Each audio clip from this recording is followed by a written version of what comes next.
Okay, so we are going to start the first major topic, which is called limits.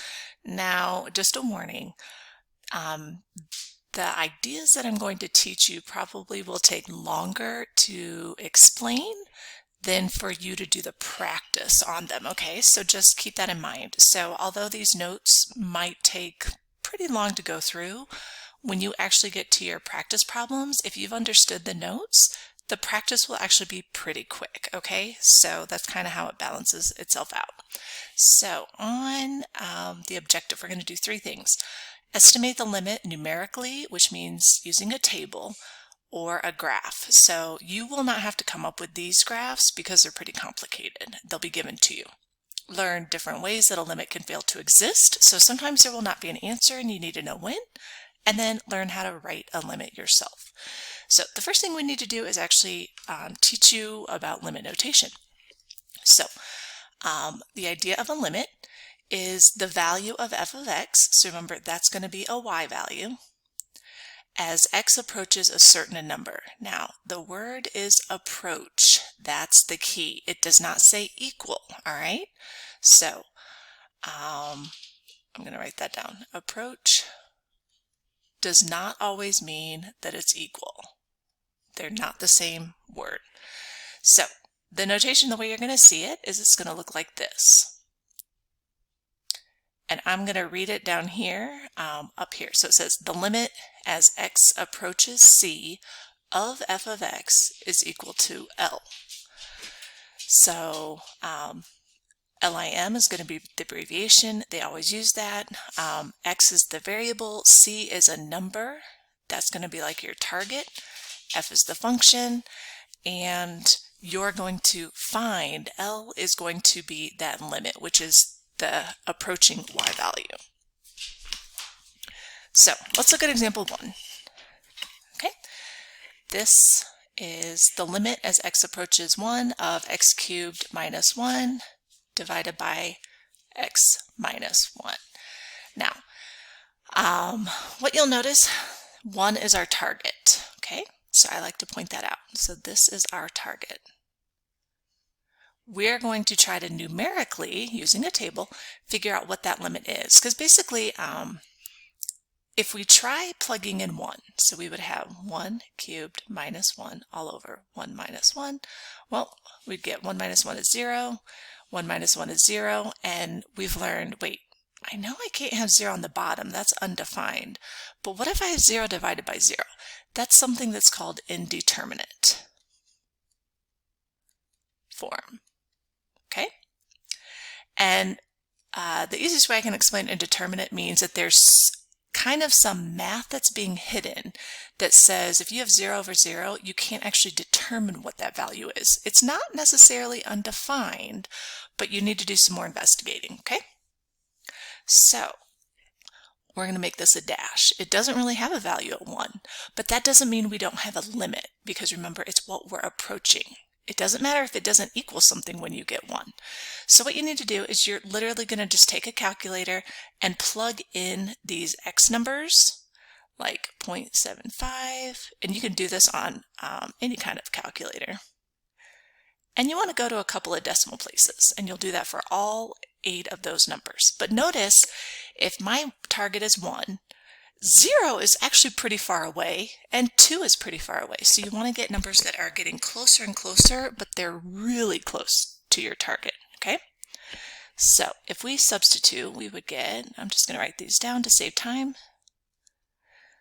and then we get 2.71, we get 2.97, 2.99, 3.003, 3.03, 3.31, and 3.8125.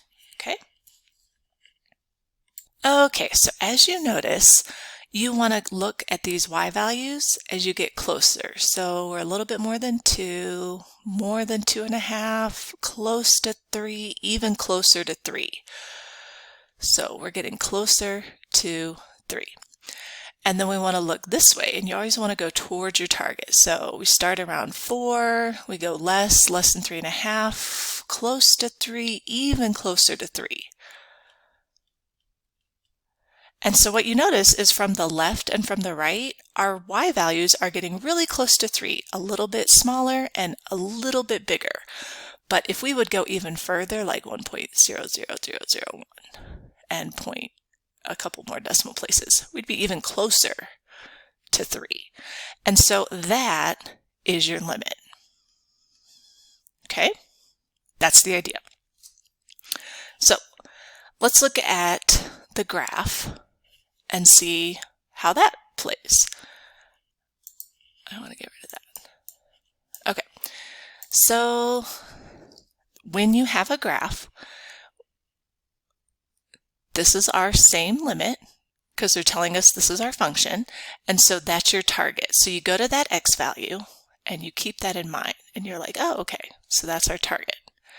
Now, technically, because 1 is undefined, there actually is, it's really, really small, but there is an open circle here. If you're using a graphing calculator, you might not even see that hole because it's so small. So the way it works is we want to follow our graph from the left, so when we're smaller than 1, and we want to look at these y values and we say, oh, well, my y values they're kind of all following a pattern, and that's getting close to 3.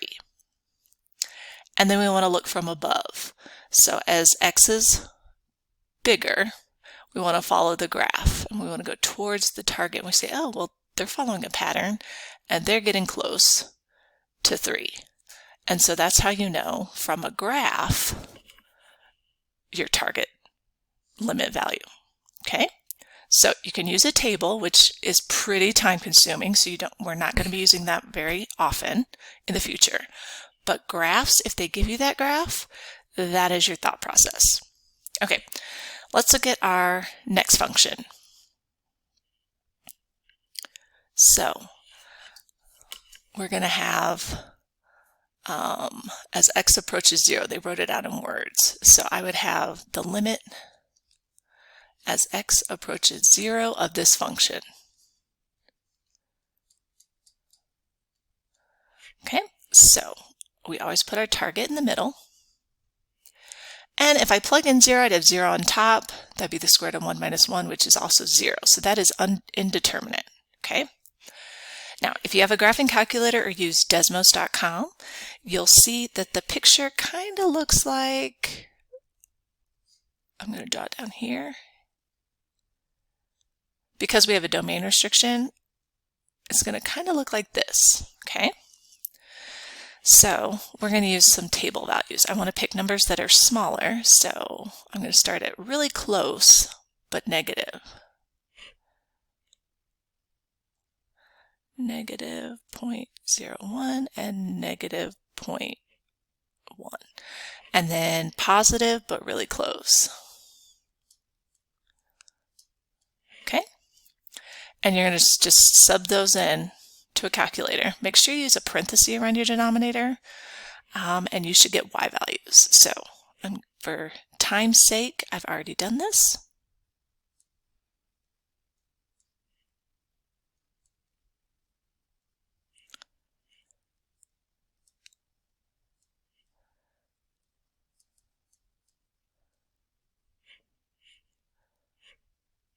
Oh, there's another 0 there. Okay. So from below, when x is smaller, our y values, it looks like, are getting close to 2. And from above, as we get towards 0, it looks like we're getting smaller and smaller, but really close to 2. So that's our limit. Okay? All right. So an observation of limits in general, the limit does exist, which means you have an answer, if the left and the right limits approach the same number, okay? That's the key. So we can't have two different answers.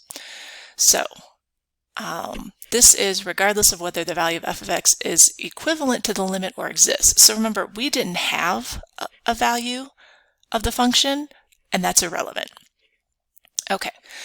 They give us a piecewise function, but they've also given us the graph. So I would go by the graph, okay? So the limit as x approaches 2, so 2 is our target. So the function does have a value at 2, it's 0, and then we have values for all the other values that are not when x is equal to 2. So if that's our target, we want to look at what are the y values doing when we're smaller. Well, the y value here is 1, the y value here is 1, 1, and as we're right next to it, the y value is 1. So from the left, the limit's 1. At 2, the value is 0, okay?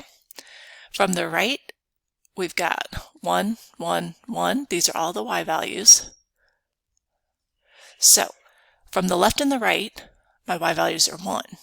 At 2, the y value is 0, but we don't care what it does at the target. We care about the left and the right. So our answer is 1. All right, so let's talk about when do limits not have an answer. And we don't say undefined, we say does not exist. And we use capital DNE for an abbreviation, okay?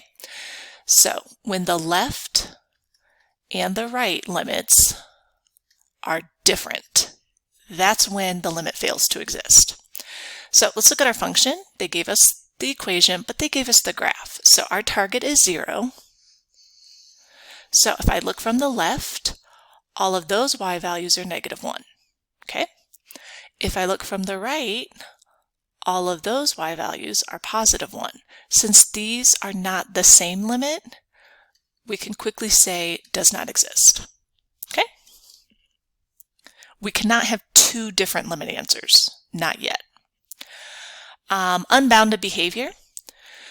So they gave us a function at 0, that's our target. So from the left, we're going to get bigger and bigger and bigger and bigger and bigger, which is infinity. And from the right, we get bigger and bigger and bigger. Now, this is where you have to kind of stick with me, okay? Now, if we want to say, well, they both are infinity, okay? Now, that is technically a good answer. But what you have to realize is that infinity is not one specific value, and you're never going to approach infinity because it's just going to keep going and going and going. So in some books, they do this. They write infinity and they write DNE, or backwards. They'll write DNE and then they'll write infinity. Now, for our purposes, it really does not exist, but infinity kind of gives you a description of the function. So we use this as our answer, okay? So I would say it's infinity, but you really do need to realize that that is not a limit, okay?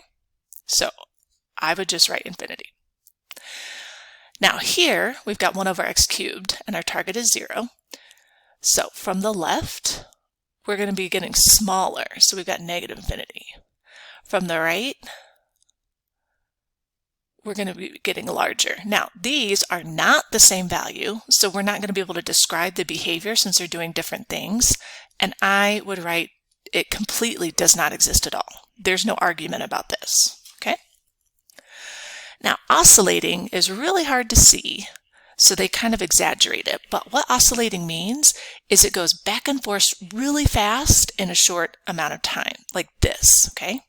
And if you use a graphing calculator, it kind of looks like a hot mess, or you might not even see it at all, especially like this graph. It depends on your window. So the sine of 1/x0.